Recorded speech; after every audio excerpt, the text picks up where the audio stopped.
Deputy speaker Punjab assembly ruling case full court bench बनाने की इस्तदा मुस्तरद। Supreme court ने हमजा शहबाज शरीफ के वकील की मज़ीद वक्त की इस्तदा भी मुस्तरद कर दी। मज़ीद समाअत आज दिन 11:30 बजे होगी। अदालत की वकला को मुवक्किलीन से हदायत लेकर और तैयारी से आने की हदायत। चीफ जस्टिस ने कहा कि अदालत के सामने सवाल आर्टिकल 63A के तहत हदायत का है। बुनियादी सवाल यह है कि पार्टी सरबराह अरकान असम्बली को हदायत दे सकता है कि नहीं। Deputy speaker ruling case full court का मुतालबा मुस्तरद। हुक्मरान इत्तेहाद का बाइकाट। फजल रहमान कहते हैं कि 3 जजों के साबका फैसलों से अंदाज़ा था ये फैसला भी जानबदाराना समझा जाना था। ऐसे फैसलों का एक तसलसल है। हुकूमत तसलसल को तोड़ना चाहती है। फ्री कैन में इत्तेमाद बरकरार रखने के लिए फुल कोर्ट की तजवीज़ दी थी। इत्तेहादी जमातों का वाज़ेह मौक़िफ़ है कि इस केस में पेश नहीं होंगे। बिलावल भुट्टो बोले कि अगर एक इदारे के बारे में फ़ैसला दे रहे हैं तो आपका पूरा इदारा उसे सुने। शाहिद खाकान अब्बासी बोले जब बेंच के किसी जज पर उंगली उठ जाए तो उसे अलग हो जाना चाहिए।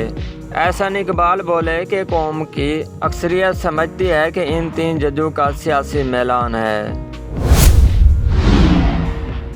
आज एग्जेक्टिव ने अदलिया पर हमला किया। सीनियर रहनुमा पीटी शाह महमूद कुरैशी और शहबाज गिल ने प्रेस कॉन्फ्रेंस करते हुए कहा अगर बेंच पर इतराज़ था तो दलाइल क्यों देते रहे। अदालती फैसला मुस्तरद करने वालों को कौम मुस्तरद कर देगी। शहबाज गिल ने कहा कि आज ये हार रहे हैं तो बाजमात रो रहे हैं। मर्जी के फैसले नहीं होने तो इनको मर्जी के जज चाहिए।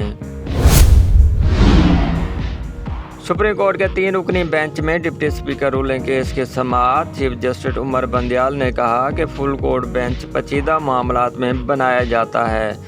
ये कोई पेचीदा मसला नहीं है। जजेस भी दस्तयाब नहीं है। फुल कोर्ट सितंबर में भी बन सकता है। क्या तब तक सब काम रोक दें। अहम रियासती मामलात को इसलिए लटका नहीं सकते कि आपकी ज़ाती ख्वाहिश है। हुक्मरान इत्तेहाद ने सुप्रीम कोर्ट के फैसले से कबल ही आइंदा की हिकमत अमली तैयार कर ली। वज़ीर-ए-आज़म हाउस में हुक्मरान इत्तेहाद के कैदीन का मुशावरती इजलास हुआ। शहबाज शरीफ, मरियम नवाज, बिलावल भुट्टो और मौलाना फजल रहमान शरीक हुए। मुत्तहिदा काफ लीग, ANP, BAP, BNP और दीगर जमातों के रहनुमाओं की भी शिरकत। हुक्मरान इत्तेहाद का मुतफ़िका हिकमत अमली के तहत आगे बढ़ने पर इत्तफ़ाक़। फजल रहमान का नवाज शरीफ और आसिफ ज़रदारी से टेलीफोनिक रब्ता।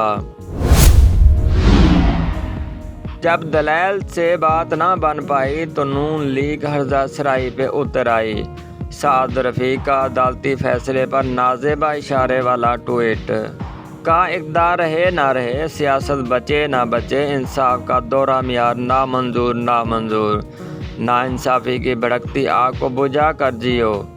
मरियम नवाज ने कहा कि फ़ैसला आइन और कानून से नहीं ज़ाती पसंद और नापसंद की बुनियाद पर किया गया।